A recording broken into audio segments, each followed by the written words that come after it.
I want to talk about a few things. Do you have a skiff in your home? Yes, I did.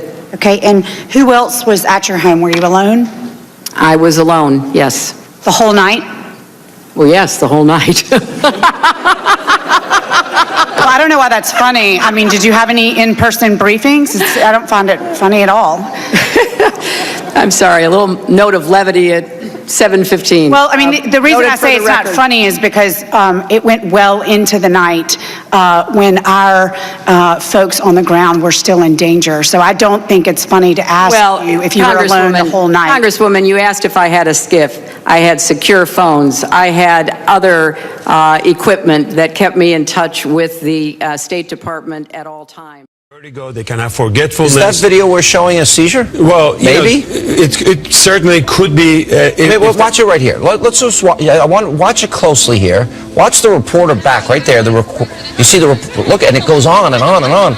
That is, to me, bizarre. There's certainly some neurologic issue going on depending on when this tape was taken, but 30% of the patients that have some sort of the post-traumatic injuries, they can have cognitive issues, forgetfulness. Sometimes they can forget words. The brain freezes. So I can show, just to be clear on, I talked to a top epileptologist today, a seizure specialist, one of the top in the country, that does not think that's a seizure. So I want to be clear. We need the records to be able to make those determinations.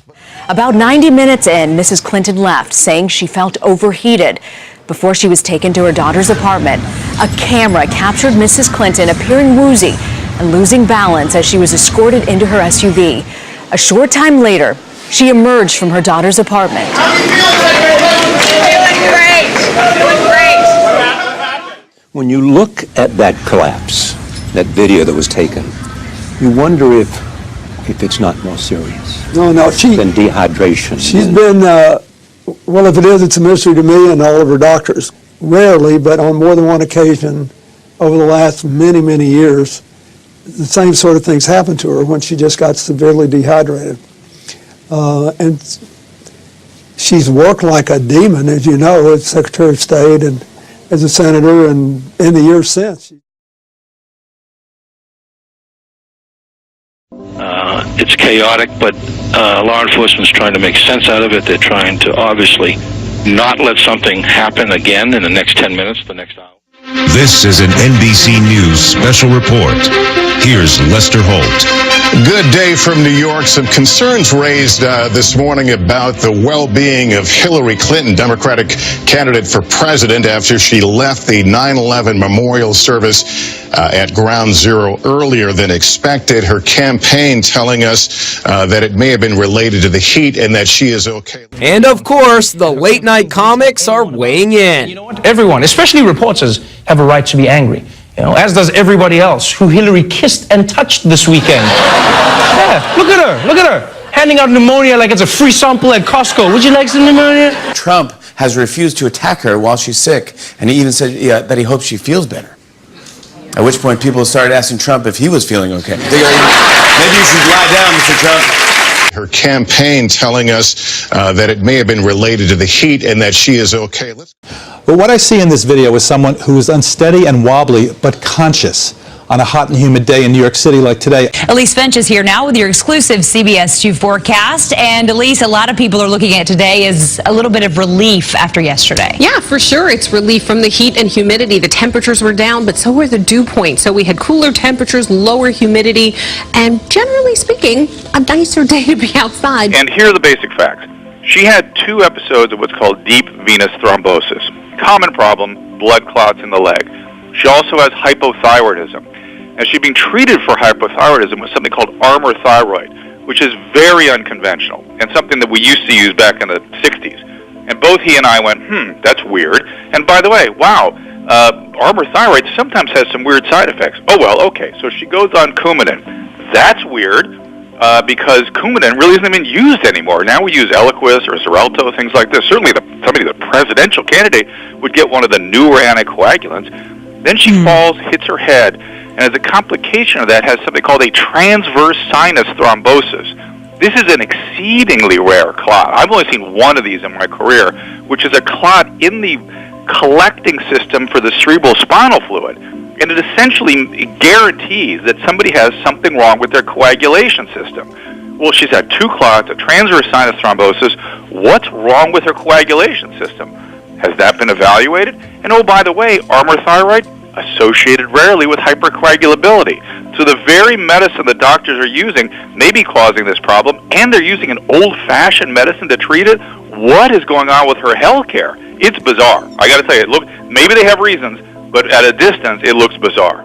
And she would continuously berate people, as I mentioned before, but she was like 2 different people.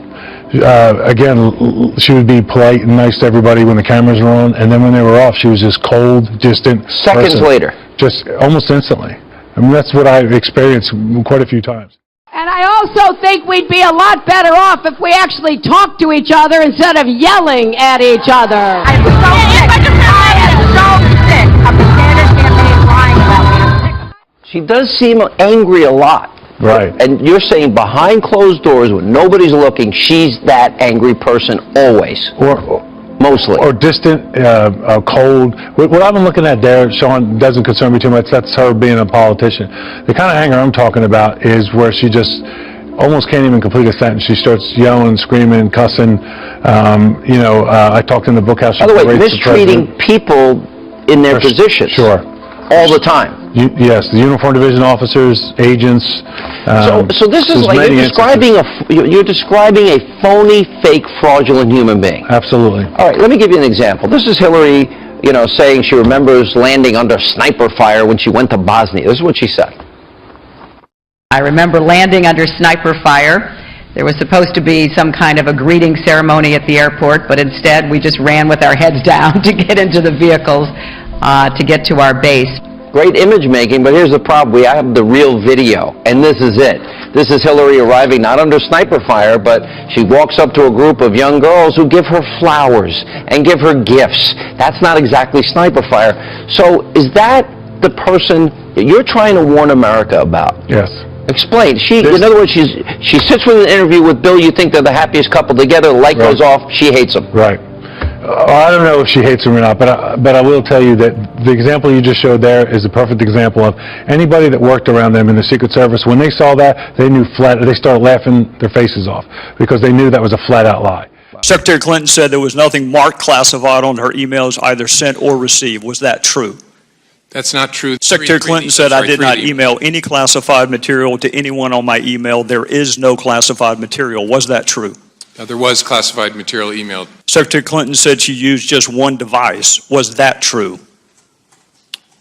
She used multiple devices. Secretary Clinton said all work-related emails were returned to the State Department. Was that true? No, we found work-related emails, thousands. Did her lawyers read the email content individually? No. The internet is lighting up with conspiracy theories claiming this is not Hillary Clinton, but a body double. Hillary seemed in good spirits as she emerged from her daughter Chelsea's apartment Sunday after collapsing at the 9/11 memorial ceremony. But the Twitterverse erupted. Nose looks very different. This isn't Hillary. Another conspiracy theorist noted the absence of any obvious Secret Service agents close by when Hillary walked out of Chelsea's apartment building. Some citizen sleuths claim the woman emerging from Chelsea's apartment was actually this woman, Teresa Barnwell, who's the spitting image of the presidential candidate. And Teresa added fuel to the fire when she posted a photo of herself outside the apartment building wearing sunglasses with the caption, "Maybe I was in New York." Teresa Barnwell even has an ironclad alibi. She was impersonating Hillary all right, but 3,000 miles away in LA. Here's the evidence. She was appearing live on Spike TV's Lip Sync battle along with lookalikes of Bill Clinton, President Obama, and First Lady Michelle. Why did you post that tweet? Just to kind of mess with people because of this rumor that had started that some kind of body double had come out of the apartment instead of the real Hillary. She's worked like a demon, as you know, as Secretary of State and as a senator and in the years since. Now, one of the things that I have learned about Hillary Clinton is that one of her heroes, her mentors, was Saul Alinsky. And her senior thesis was about Saul Alinsky. This was someone that she greatly admired and that affected all of her philosophies subsequently. Now, interestingly enough, let me tell you something about Saul Alinsky. He wrote a book called Rules for Radicals. On the dedication page, it acknowledges Lucifer, the original radical who gained his own kingdom. Now, think about that. This is a nation where our founding document, the Declaration of Independence, talks about certain inalienable rights that come from our Creator. This is a nation where our Pledge of Allegiance says we are one nation under God. This is a nation. This is a nation where every coin in our pocket and every bill in our wallet says, "In God we trust." So are we willing to elect someone as president who has as their role model somebody who acknowledges Lucifer? Think about that. The secular progressive agenda is antithetical to the principles of the founding of this nation. And if we continue to allow them to take God out of our lives, God will remove himself from us. We will not be blessed, and our nation will go down the tubes. And we will be responsible for that. We don't want that to happen.